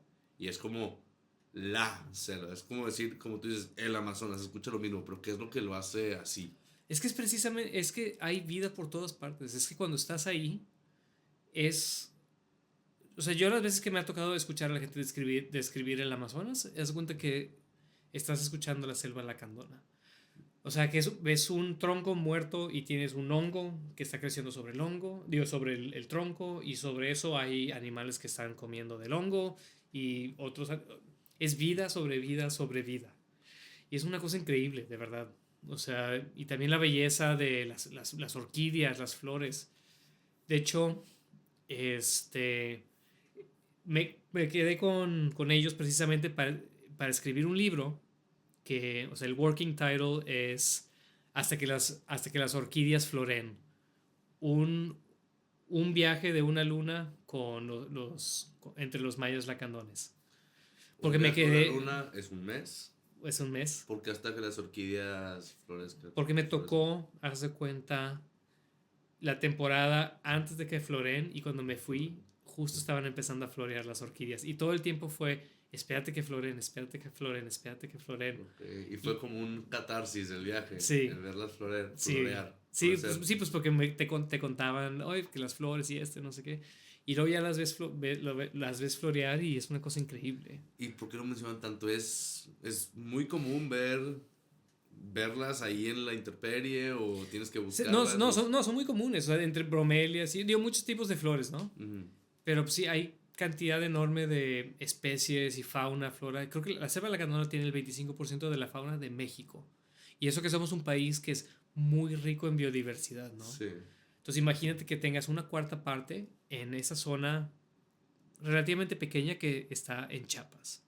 O sea, es un tesoro nacional. Un tesoro internacional es como el Amazonas en ese sentido. O sea, que es patrimonio de la humanidad. También, o sea, y gran parte del beneficio de que los lacandones se dediquen al turismo, por ejemplo, al ecoturismo específicamente, es que eso les da incentivo para preservar la selva. Porque también, como todas las selvas o gran parte de los bosques del mundo, está en peligro, ¿no? O sea, hay mucha tala ilegal y también muchos de los pobladores que viven por ahí, que no son los lacandones, nada más para aclarar, pero otros grupos que llegan y se asientan en la selva lacandona, o sea, en la selva lacandona, pero que no son lacandones, pues también por la falta de oportunidad económica, lo que hacen es, primero talan la selva, Mm. meten una milpa 1 año, 2 años, hasta que la tierra se cansa, o sea, se vuelve tierra infértil, y luego meten ganado. Y a partir de ahí, no crece la selva. Mata la Se selva. perdió. Se perdió. Ok, entonces es darle como razones a la gente para, pues sí, para preservarla y que eso les genere dinero en vez de hacer lo opuesto. Claro, o sea, Sacar dinero jodiéndotela, pues mejor sacar dinero exactamente, preservándola y dándola a conocer. un turismo sustentable, o sea, realmente sustentable donde estás beneficiando a la comunidad y la comunidad se vuelven los guardianes, bueno, siempre fueron los guardianes de la selva, pero ahora con más razón, ¿no? Porque pues, bueno, siempre vivieron de la selva y ahora, pues con más razón, ¿no? Sí. O sea, estás hablando que realmente es su hogar, es su identidad. O sea, la identidad de los lacandones está formada por la conexión que tienen con la selva. ¿Y eso cómo lo ejemplificarías, por ejemplo, en actitudes que tienen o en rituales, a la hora de comer, a la hora Mira, de... tan sencillo que, por ejemplo, cuando fue el COVID, los lacandones se metieron a la selva y encontraban qué comer. Ujú. Encontraban medicinas, encontraban. O sea, pues tienen todo ese conocimiento ancestral para tratar, pues para sobrellevar un problema de esa magnitud, ¿no? Sí se vio afectado, sí se ven afectadas esas comunidades tan alejadas en estas situaciones, pues que son a nivel macro, ¿no? Pero qué tanto cambia la vida o el día a día en esas personas que viven pues como que en su burbuja, en su comunidad. Es que es una cosa muy extraña porque tradicionalmente los lacandones fueron uno de los pueblos de México más aislados, más retirados. De hecho, la carretera que lleva para allá, en mi libro, el primer capítulo empieza como, el nombre del primer capítulo es La Última Carretera. ¿Y por qué? Porque la carretera federal que lleva para allá es la última carretera federal que se construyó. Y precisamente se construyó para darle acceso al ejército a la selva lacandona cuando fue el problema con los zapatistas. O sea, cuando fue el Mm, conflicto con los zapatistas. Por eso construyeron esa carretera. Y ahora que va a llegar el Tren Maya a Palenque, que yo lo veo como un problema, realmente yo sí lo veo como un problema, o sea, más ¿por allá qué? de, porque Palenque es muy diferente a Yucatán, por ejemplo. Palenque estás justo en la entrada de la selva, de la selva lacandona. Digo, precisamente gran parte de lo que rodea Palenque es selva. Y ahora Palenque está conectado. Pues es difícil llegar a Palenque. O sea, tú, como un backpacker o un viajero, pues es un viaje de toda una noche para llegar en camión a Palenque. Obviamente puedes llegar en camión, pero son viajes largos, Ujú. incómodos. El problema del que el tren Maya termine en Palenque es que vas a tener una línea directa de Palenque a Cancún y de Cancún al mundo. Mm, Entonces estás abriendo la puerta de la selva lacandona para un turismo masivo que yo no sé si la pueda sobrevivir. y Es un problema que yo le veo. Porque en algún momento pues vas a estimular que crezcan más hoteles, que entren los extranjeros a comprar sus terrenos para poner sus Airbnbs de glamping o lo que tú quieras. Y pues para todo hay que talar la selva, ¿no? ya, Y así nos vamos. Y así gradualmente se va perdiendo la selva. Entonces también por ahí la importancia de preservar, de generar esa conciencia de lo que tenemos para poder preservarlo, ¿no? sí. Pero también está raro ese tema, porque es como, pues está sí promueve el turismo, pero hasta cierto punto. Ujú, Es el turismo, pues, es tratar de que vaya gente que le importa, realmente, ¿no? claro. Que no vaya con expectativas de aprovechar el terreno, lo que quieras, ya sea para fines turísticos o para fines cualquier otra cosa, la tala, la venta Animales de animales exóticos, sí, exóticos, claro. que de hecho eso es otro tema. ¿Qué experiencia tuviste tú con ese tema? ¿Viste que se mueve mucho animal exótico de allá de la selva? ¿O escuchaste cosas de ese estilo? Pues me ha ¿Es un tocado, problema? digo, los lacanones cuidan mucho que no entre gente pues nada más a robarse animales, ¿no? Ujú. Entre los lacanones es un poco diferente porque el lacandón está acostumbrado a vivir entre los animales. O sea, por ejemplo, ellos, o sea, hay familias donde pues, hay monos que viven con ellos, que son monos rescatados, que llegaron poachers y o sea, se los querían llevar y pues total los readquirieron, digamos. No sé cuál sea la palabra y pues ya no se puede, ya no pueden regresar a vivir como antes y pues los lacandones los adoptan. Este, sí, en gran parte del sur de México hay mucha rapiña, si no es la tala o sea, la rapiña física de la, de la madera, de la selva, son los animales. Incluso, por ejemplo, como decías tú, de que no siempre la comunidad no siempre es la que se beneficia, o que hay un beneficio hasta cierto punto, ¿no? Ujú. Porque ves, tienes ahí el ejemplo de Tulum, que conforme Tulum se fue creciendo, los que se beneficiaron no son la gente de Tulum, o sea, no son los pescadores de Tulum los que directamente se beneficiaron. Son los Son, primeros que les compraron el terreno a son los ellos. primeros que les compraron el terreno, pusieron los hoteles y luego los emplearon y luego pues, se fueron. Cuando se vuelve muy caro, pues se van a otro lado. Y es algo que pasa en todo el mundo, ¿no? O en Sí, todo México en particular. sí. Lo ves en Oaxaca, lo En todo ves el en mundo, Yucatán. realmente. Sí. Sí, a mí me ha tocado verlo en todo el mundo, especialmente desde la pandemia. Y yo creo que la selva lacandona no podría soportar un golpe así. Es un ecosistema muy delicado. O sea, un shock tan fuerte sería, o sea, sí, o sea, de por sí ya está en peligro y todavía ponerla en una posición de vulnerabilidad para que todavía ponerla más en peligro es una catástrofe ecológica con un tiempo, o sea, como una bomba de tiempo, ¿no? Mm. Y bueno, entonces aquí es, sí visítala, sí conoce la selva lacandona, pero no responsablemente. Hazlo responsablemente. Hazlo responsablemente, obviamente sin dejar nada de especies que no sean de ahí o que sean de ahí. Claro. O sea, Mm, por ejemplo, hay cosas tan sencillas como no te das cuenta del impacto que tiene que te lleves un shampoo, ujú. El bloqueador. un bloqueador, Sí. y o sea, esos químicos se caen a la tierra, entran al acuífero y de ahí se esparcen en la selva, ¿no?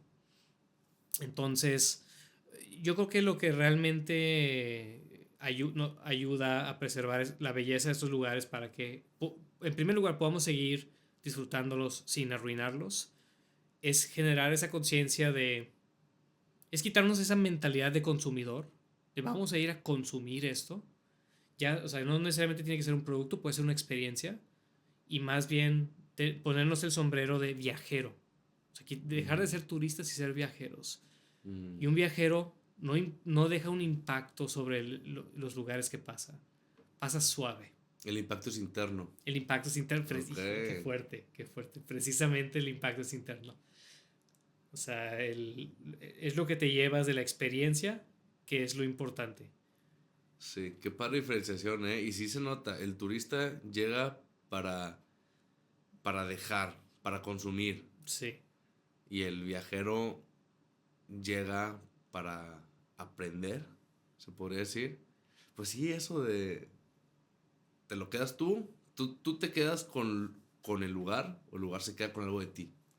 Yo tengo una manera de que lo digo, es cada lugar que visito, me llevo un pedazo de él en mi corazón y dejo un pedazo de mi corazón enterrado en él. Y así se siente. Así se Ujú. siente. Se siente que cada lugar donde he tenido los pies o que los he nadado, este, yo siento que lo traigo en mí, como parte de mi ser. De hecho, hace poco me tocó regresar a algunos lugares que me había tocado viajar por ejemplo, regresé a Montana recientemente, Ok. una diferencia de 6 años, de la historia que estaba contando, y recordaba todo. Recordaba todo. Hace cuando íbamos manejando y yo le decía a la persona con la que iba, es que aquí fue donde me recogió esta persona. Y aquí esto pasó. Y aquí y acá. Y es que lo llevo dentro porque es parte Es todas esas parte de ti, experiencias son parte parte de de tu mi ser. formación. Claro, Sí. claro. Y esa es la conexión profundamente espiritual del viaje y el impacto y el poder transformador del viaje. Es ponerte en los brazos del universo y experimentar, confiar en que la aventura va a salir, obviamente sin hacer tonterías. Eh, Pero, ¿qué tanto también es el lugar en sí y qué tanto son las personas? Porque también ahorita me dijiste, por ejemplo, aquí me recogieron, acá son puras experiencias que tienes con otras personas. es la mezcla de los dos. Yo tengo una manera de decir lo que es. Esto es como, así es como me viene, como por instinto, es la danza de la vida. Es la danza de el lugar, o sea, tú y tu mundo interno que tienes, el de las otras personas y todo coincidiendo al mismo tiempo para formar un momento preciso y perfecto que no se va a repetir jamás. Y ese es Ujú. el valor Y que se va a quedar en ti. y que se va a quedar en ti. Son momentos que de verdad atesoras. O sea, al final de cuentas, o sea, cuando tienes 75 80 años y estás en la cama con pañales y enfermeras, o sea, lo único que te queda son tus historias. O sea, los terrenos, el dinero, pues todo eso, pues o lo pierdes, o lo gastas, o lo heredas. Ujú. Al final lo que te llevas son tus historias. Esas historias es quién eres. O sea, va formando parte de de tu humanidad. Sí. Más allá de que el espíritu y las discusiones filosóficas que podamos tener, o sea, es lo que formó como la persona humana que eres, ¿no? También, de hecho, esa es una de las razones por las que este proyecto existe. Me, me he dado cuenta que la gente que viaja generalmente son los mejores storytellers. Y también me ha pasado que, pues, conoces a una persona random en cualquier lugar y te cuenta una historia, te cuenta una anécdota y te quedas como, ¿qué pedo? ¿Cómo alguien? O son cosas que ni siquiera te imaginas. Esto que me estás contando, muchas de las cosas no pasan por tu cabeza. Y pues es como esa excusa de hacer que no se, que se quede en un lugar, ¿no? Sí.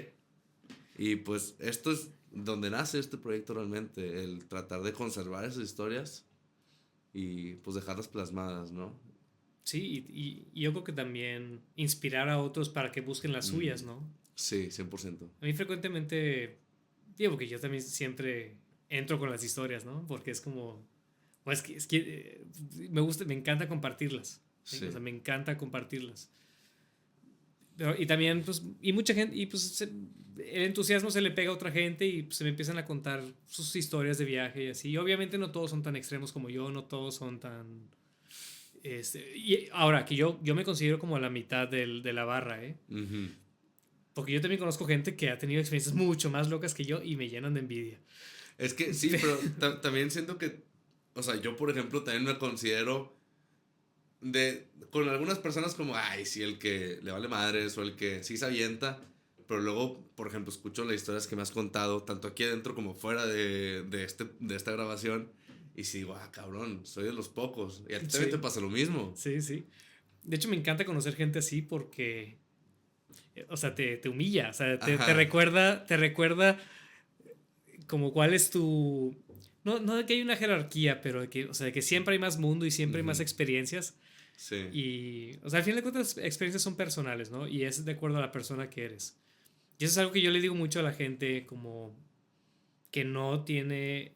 O sea, no necesitas ser casi comido por tiburones, no necesitas quedarte con chamanes en Montana, no necesitas viajar a la Antártida o hacer como todas estas cosas locas. Aventura es lo que te saca de tu zona de confort. Dependiendo de dónde estés en tu vida, dependiendo de lo que necesites y de lo que tú quieras y lo que te interesa.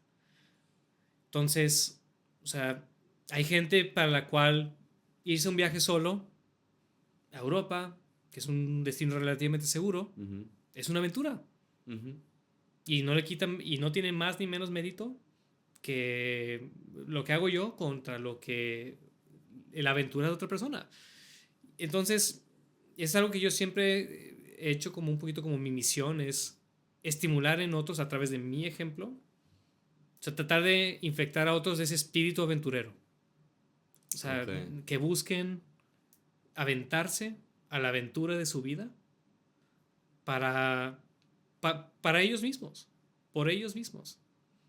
O sea, que vivan esa experiencia de estar en el momento, haciendo cosas nuevas, o haciendo algo que les asuste que siempre quisieron hacer. Puede ser empezar una empresa, puede ser, como decíamos, un viaje, aventarle el anillo a la novia o o no, salirte de una o relación, salirte de no una sé, relación, sí, también.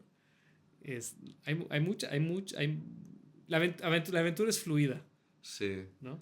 Salirse de su zona de confort, sí siento, y cada vez me he dado más cuenta, y siento que todavía falta mucho por aprenderle en ese aspecto de la vida, pero que sí es indispensable a la forma en la que ves la vida. De hecho, también estaba escuchando hace poquito el podcast de Andrew Huberman con David Goggins, Sí, sí, sí, sí, también lo que, escuché. que ves que justo hablan de una parte del cerebro Que si no, sí, que que, si no haces cosas incómodas, se va muriendo una partecita de ujú, de tu sí. cerebro. Hay Sí. una parte a como lo entendimos. Estos güeyes Sí. son el hombre más duro del mundo. A todos ustedes, para aclarar, no somos doctores, no Sí. somos, como dice Joe Rogan, somos idiotas. Somos idiotas que creen que saben. Sí, sí, sí. Sí, justo. Tenemos, tenemos la ilusión estúpida de pensar que sabemos algo. Ajá. Es, Sí, por eso escuchamos en un podcast de gente que que sabe. aparenta saber también. Sí, bueno, Que también. aparenta saber, que se ve que sabe más que nosotros. Y pues básicamente lo que dicen es que hay una parte del cerebro que se estimula y crece cuando haces cosas que no quieres hacer. Sí, Y que se hace más chica cuando haces cosas que quieres hacer o no haces cosas, dejas de hacer cosas que no quieres hacer. eso es básicamente el salirte de tu zona de confort. Y que va directamente ligada el tamaño eso a La longevidad, sí, a a la la capacidad. will to live, Sí, a will to las live. ganas de vivir. Sí, precisamente.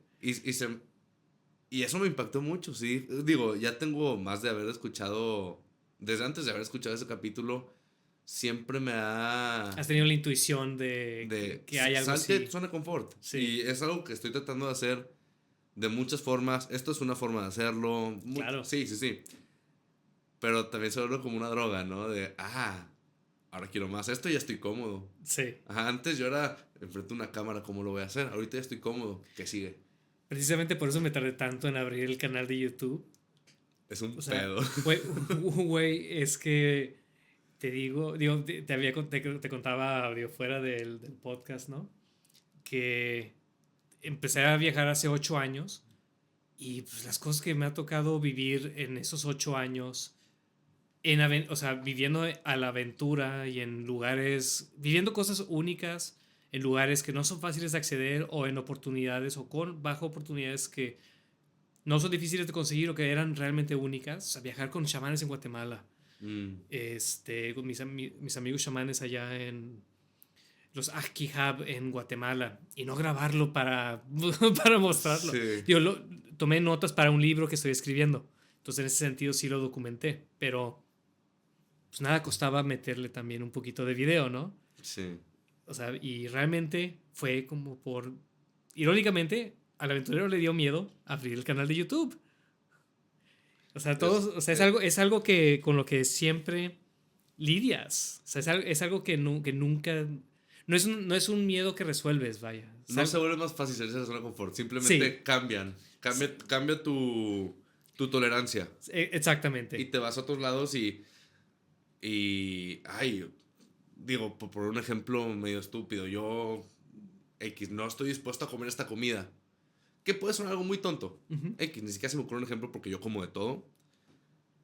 Pero Pongamos puede ser el la ej- persona más aventurera que no se atreve a comer un bicho. Sí, Es como, chinga. eso te iba a decir, imagínate. Sí. Sí. Y pues te pone a pensar también eso de, o sea, para donde te vayas puedes encontrar. Y es desde ir manejando sin música. Eso ya son cositas que te sacan de tu zona de confort. Aunque Sí. sean pequeñas, no necesariamente tiene que ser, digo, el viajar es como la máxima expresión, creo yo, de todo, porque pues estás exponiéndote a gente nueva, tal vez idiomas nuevos, a situaciones Experiencias nuevas. comida, todo. Es como pues sí, es como la combinación de todas las salte de zona de confort, al menos el viajar solo y medio a la aventura. Fíjate que hay un fenómeno ahí con lo que mencionas de que todo es fresco y nuevo o sea, es gente nueva, lenguajes nuevos, todo eso. Hay un fenómeno que siento que me pasa, que es como que perennialmente me siento como tonto. Hasta que un día me di cuenta, o sea, llevo mucho tiempo que me siento como, es que eres bien tonto y tonto, tonto, tonto. Y un día me di cuenta que es porque estoy precisamente en ese constante estado donde, pues si eres tonto porque eres novato en una tierra nueva, con un lenguaje nuevo, con experiencias nuevas, en un lugar donde no conoces la historia, donde no conoces la cultura, donde no conoces Entonces siempre estás sintiéndote como tonto. Pero cuando regreso a un lugar como por ejemplo Monterrey, donde pues, aquí nací, aquí crecí, aquí tengo mis amigos, la familia, todo, y no estoy en ese contexto, me doy cuenta, ay, güey, o sea, sí, o sea, la diferencia que hace en el crecimiento personal el sentirte como un tonto. Uh-huh. O sea, tonto en el sentido como que lo usan los americanos, no como una persona que sea estúpida, sino más bien the fool. The fool, el novato, Uh-huh. O sea, tiene mucho valor el perseguir sentirte así porque significa que estás en constantemente en ese estado de crecimiento, ¿no? Sí, y al final es lo que te hace más sabio, es lo que te da sabiduría. Sí, o sea... Hay un dicho, me lo estoy inventando ahorita, de el sabio no sabe qué es sabio. sí. ¿Has escuchado eso en algún lado? Sí, claro, claro. Sí. No, nunca me imaginé por qué, hasta eso que lo mencionas, pues sí, el sabio está constantemente viendo que tiene cada vez más áreas de oportunidad, cada vez hay más cosas que no sabes. Oye, ¿y no sientes que el conocer tantos lugares ha hecho que valores menos cada experiencia individual? Porque, por ejemplo, la primera vez que sales de tu país o sales de tu ciudad, Ujú. es como, ok, tengo el contexto que ya tengo y este otro. Pero ya después se vuelve como una fracción de las cosas que has vivido, ¿no? Y entre Sí. más vas conociendo, vas perdiendo un poquito la capacidad de asombro, me imagino. Mira, en ¿Cómo es esa realidad, experiencia? mira, sí y no. En mi experiencia, lo que sucede son dos cosas. La primera es, si es un lugar en particular, o sea, está siendo el mismo museo que ya fuiste 5 veces, pues sí, o sea, ya no lo ves igual. Es normal y es natural, ¿no? Tampoco es algo que tienes que pelear, porque pues también quieres buscar cosas más interesantes que no conoces, ¿no? Ujú. Pero hay dos diferencias, hay dos... Voy a decir eso con el caveat de siempre hay nuevos lugares. O sea, es lo que yo llamo la paradoja del viajero. No puedes hacer todo en el mundo. Tienes que escoger. Nunca te va a alcanzar la vida para hacer todo. Ni siquiera en un país. Ujú. Incluso países pequeños como por ejemplo Guatemala, que conozco bastante bien. Siempre, cada vez que voy, hay algo nuevo. Hay algo que no sabía. Hay un sitio que no había ido. Ahorita te puedo decir bastantes que conozco allá. Que no, o sea, que no, o sea, bueno, que he escuchado, de los que he escuchado, pero que no he visitado. O sea, siempre hay algo nuevo por hacer. Ahora, si vas en tiempos diferentes, tiempos cambian y es volver a explorar el mismo lugar que ya conocías, que es un lugar ya diferente. Y tú también ya eres diferente. Y tú también eres Ya lo ves de diferente, otra forma. claro. Y luego también hay otro aspecto de eso, que es algo que me pasa a mí, es que cuando voy a lugares que amo y que yo conozco y que conozco o conocía bien, termino profundizando o disfrutándolo más porque ya sé lo que es. O sea, ya lo puedo apreciar por lo que, o sea, Mm. más por lo que es. Entonces es una experiencia más como de estar en conexión. Es un poquito como el yoga. A mí me pasa algo como así, que haces, ya ves que siempre haces la pose de un lado y del otro lado como para ese balance. Ujú. Siempre que haces la pose la primera vez, te sale mal. Ajá, es más difícil. Ajá. Y Batallas luego cuando lo más, haces del bajas otro lado, te menos. sale bien. Sí. O sea, así yo creo que es así como termina la gente como con los bíceps bien fuertes de un lado y del otro es bien como, Sí. ¿no? O porque juegan tenis. O porque juegan tenis. Pero más o menos es como algo así. O sea, la primera vez que vas, a veces estás ajetreado o no estás. También a veces te puedes sobrecargar de estímulos y se te escapan detalles. Pero cuando ya ciertos detalles, o sea, el estímulo de ciertos detalles ya lo absorbiste, ya no te impacta de la misma manera, puedes notar otras cosas. Es como cuando te pones Mm. los lentes del sol y puedes notar los detalles que antes o sea, mientras que antes te apantallabas de tanta luz, ahora ya puedes notar los detalles de otras cosas, ¿no? Y ahí recae la importancia también de viajar largo. A mí me encanta viajar largo, de verdad. A veces, obviamente, esto es algo que hay que entender que es difícil para mucha gente. O sea, Ujú. todos tenemos que trabajar, todos tenemos que. Y también vivir la vida de esta manera tiene sus desventajas también, ¿no? O sea, no siempre son vacaciones, pero si no es por menos de un mes, siento que no vale la pena En un lugar. en un lugar. En un lugar, siendo una comunidad, por ejemplo, o en un lugar es un. No, bueno, un área geográfica determinada. Ok. O sea, para que te des tiempo, o sea, digo, hablando como una persona que se dedica a esto y que también, pues, pues, hay que hacer sus sacrificios para estar ahí, ¿no? Pero hay cosas que tomas tiempo en aprender y apreciar o, o también hay que darle tiempo a personas para que te identifiquen y empiecen a acercarse Mm. o que te den pauta o entrada. Por ejemplo, si yo hubiera estado con los lacandones, regresando al ejemplo de los lacandones, si yo hubiera estado con los lacandones una semana, pues qué tanto puedo profundizar, ¿no? Ujú. Pero como estuve, o sea, el tiempo que estuve allá, digo, gracias a Dios tuve esa oportunidad. Por ejemplo, tuve la oportunidad de experimentar diciendo diferentes cosas en maya, Mm. diferentes saludos. Que primero me decían, di, di, di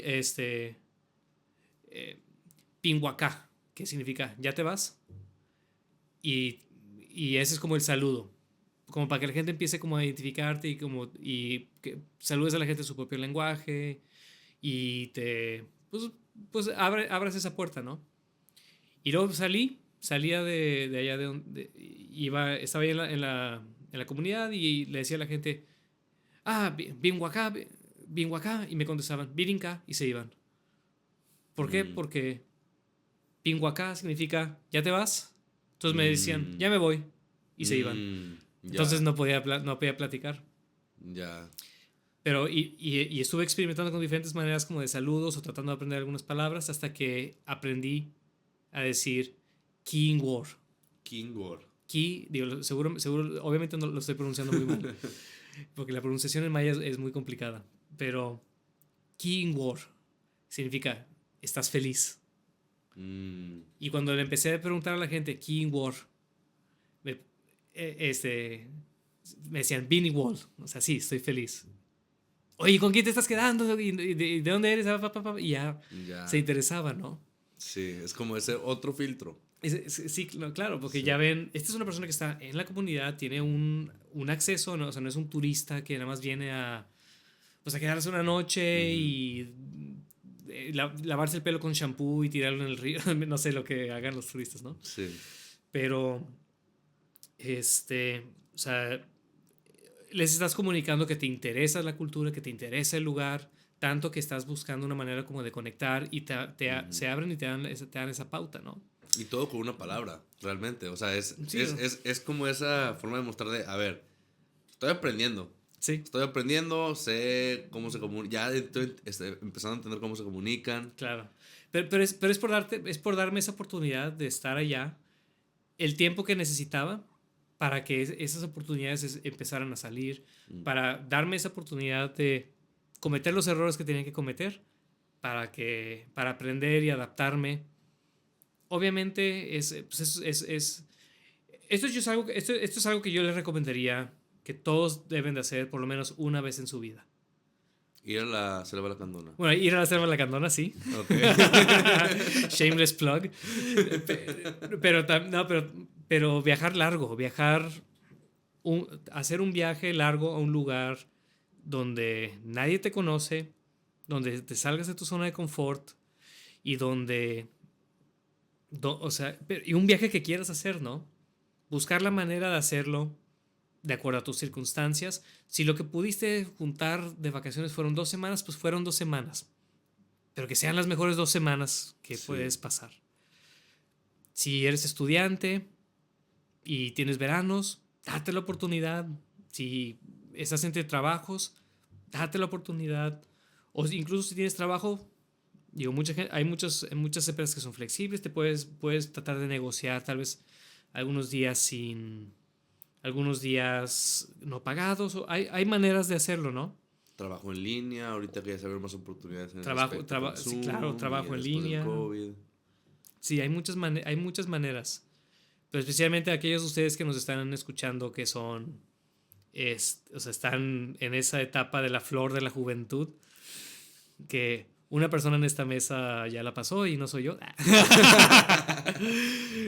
No, pero aquellos de ustedes que están en esa etapa, de verdad, dense la oportunidad. De verdad, no, ese crecimiento de esas experiencias los va a acompañar toda su vida. Toda su vida. Yo conozco gente que hizo viajes hace 50, no sé, bueno, no sé si 50, pero 30, 40 años y es lo único de lo que hablan todavía, Y te los cuentan como si hubiera sido ayer. como si fuera ayer. Sí. Son, Hasta mejor, porque ya tienen la historia ensayada, ya saben sí, qué partes como el tienen. vinito, Ajá. ya lo añejaron, ya lo Sí. tienen bien practicado. Las historias son como el vino. Sí, Sí. totalmente, totalmente. Y de hecho, también les tenemos un anuncio. Vamos a abrir un grupo. Por lo pronto va a ser nada más el primer grupo, con una capacidad de alrededor de 12 personas a la selva de la Candona. Yo no conozco por allá. El experto aquí es Mike Miguel. Si quieres explícanos un poco sobre cómo Claro, va a ser la experiencia. claro, claro.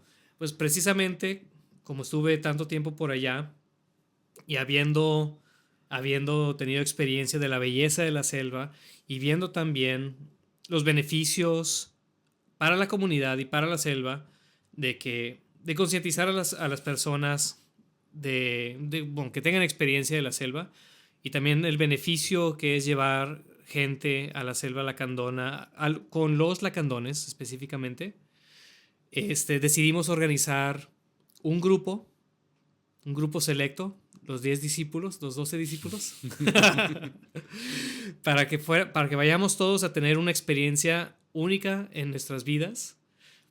Vamos a hacer rafting, vamos a hacer caminatas en la selva, vamos a hacer un festín al aire libre, a fuego abierto, como lo hacen los lacandones. Vamos a tener oportunidad de convivir con guías lacandones. Y vamos a tener oportunidad de ver animales, de tener experiencia de la selva. Vamos a ir a Bonampak, vamos a ir a Palenque, vamos a ver los murales. Y lo mejor de todo, vamos a hacer todo esto en convivencia con otros viajeros, igual de aventureros y apasionados que nosotros. Y de verdad, va a ser una experiencia única. Increíble.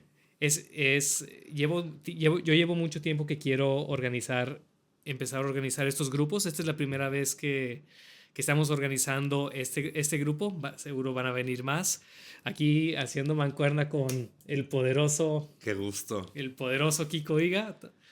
Sí, suena como una locura, la verdad. De verdad, no tienen idea, güey. Sí, no tienen idea, de verdad. O sea, no es por vender el grupo. O sea, un grupo de 10 personas, 12, para un viaje así seguro se llena, ¿no? Pero de verdad es una cosa increíble. Sí. De verdad es una cosa que marca un antes y un después. Que marca un antes y un después. Definitivamente. Que te abre también a ver cómo mucha gente vive de una forma totalmente que no te has imaginado. Que no tienes capacidad ni siquiera de imaginarte porque no se vivió en ese contexto. Entonces... Es que una cosa es escuchar las historias de un aventurero loco que pusieron en un podcast y está contando historias de los viajes. Y otra cosa muy diferente, vivirlo por ti mismo, estando ahí, teniendo un mono en tu regazo. Sí. Pues porque el mono es parte de la familia de una de las personas que vive ahí. O sea, ver lo próximo que viven con la naturaleza, tener experiencia de lugares muy, muy distintos al que conocemos. Definitivamente. No se lo pueden perder. No se lo pueden perder. Y les aseguro que en todo ese viaje van a haber muchas historias que les voy a contar. Sí. Y van a haber muchas historias que yo voy a seguir contando, seguramente con ustedes como los personajes. Sí, pues básicamente vamos a... Digo, me imagino que esta es una parte también de tratar de recrear la aventura que tuviste, obviamente en un tiempo más reducido. Sí. Pero... Para muchos de ustedes que no han visto los flyers o la información, el viaje son 4 noches para hacerlo más accesible pues que la gente pueda hacerlo, ¿no? Sí, que puedas irte del trabajo que se pueda dar oportunidad del trabajo, de la vida que llevas Sí. en la ciudad, para ir a tener esta experiencia en la selva. Sí. Sí, suena como algo increíble, la verdad. Desde el día cero que empezamos a platicar este proyecto, tú ya lo tenías cocinando, pues desde que estabas allá, me contaste. Sí. Yo pues tengo un poquito menos tiempo desde que lo empezamos a platicar, pero estoy emocionadísimo cada vez más. Se ve que se viene muy bueno, la verdad. Aquí está toda la información. Si estás en YouTube, va a estar aquí abajo en la descripción. Si estás en cualquier otro lado, en mi perfil hay un link. También en el perfil de Rambling and Roving, que también, de hecho, ¿cómo te pueden encontrar en redes sociales, en YouTube? Estoy en todas las redes como Rambling and Roving Miguel Higa. Rambling and Roving Miguel Higa. Rambling. Como bling bling. Sí. Rambling. Pronunciación. And Roving con V. Ok, aquí lo dejamos también escrito. Sí. Y pues bueno, Miguel, muchísimas gracias por acompañarnos aquí. Kiko, gracias por darnos la oportunidad de contar estas historias, seguramente la primera de muchas. Sí, qué gusto tenerte y la verdad, sí, a lo poco que sé que me has contado de todo lo que has vivido, esto es una fracción de eso. Y lo que viene. Entonces sí, va a tener que haber, digo, feliz de esto, la verdad, no es queja. Qué chingón, va a tener que haber muchos capítulos contigo, que nos cuentes, pues, otras cosas que has vivido. Cuenta conmigo porque sí, son bastantes historias Sí. que por 8 años he estado nada más reprimiendo como volcán y Ujú. ahorita ya es erupción de salir a contarles y salir a Sí. compartirles. Es más, hasta nos armamos un capitulito en medio de la selva, ya estando ya. No estaría mal. Estaría muy bien, ¿eh? Sí, estaría muy Tal bien. vez el tema Jalo. del audio sea un pedito, pero no pasa nada, es parte de... Sí, sí, sí. Parte de la experiencia inmersiva, ¿no? No, claro. Excelente. Ni que lo podemos hacer, lo podemos hacer. Sí, a huevo, ya está. Nada más 2 Pioneros. microfonitos y 2 cámaras, no pasa nada. Sí, ¿no? Excelente. Pues bueno, Miguel, muchas gracias. Vayan a seguirlo ya a todas sus redes. Gracias Muchas a todos. gracias a ti también por estar escuchando esto. Te mando un abrazote. Safe travels. Buen viaje, animal. Buen viaje, animal. Espérate. Ok, vamos a... Ok, los dos. Okay. Segundo. ¿Buen viaje, animal? Ajá. 1, 2, 3. Buen viaje, animal. Nice, a toda madre. Nice. Muchas gracias, güey. Qué A ti, chingón. güey. Qué gusto tenerte. Igualmente.